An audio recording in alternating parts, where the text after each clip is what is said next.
কতটা সূক্ষ্মভাবে আপনাকে আমাকে বোকা বানানো হচ্ছে এবং আমাদের প্রোডাক্টিভিটিকে নষ্ট করা হচ্ছে দেখুন।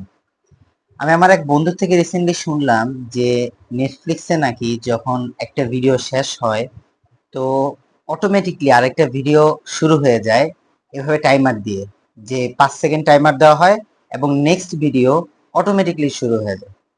নেটফ্লিক্স তো বাদই দিলাম, ইউটিউবে যদি আপনি অটোপ্লে ছেড়ে রাখেন তো দ্বিতীয় ভিডিও 5 সেকেন্ডও লাগে না শুরু হয়ে যেতে। অথচ দেখেন 2017 সালে মেল রবিন্সের একটা বই বের হয়েছিল যার নাম 5 সেকেন্ড রুল, সম্ভবত বইটার নাম।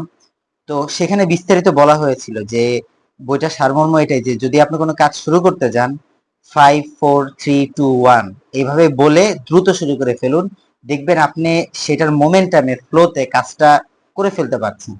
কিন্তু দেখেন যেই রুলসটা আপনার আমার উপকারের জন্য তৈরি করা হয়েছিল সেই রুল দিয়েই আপনাকে আমাকে বোকা বানানো হচ্ছে।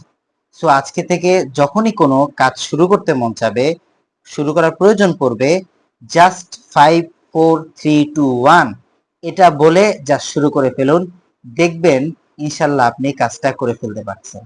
সো দ্রুত ট্রিকটা অ্যাপ্লাই করে ফেলুন নিজের জীবনে।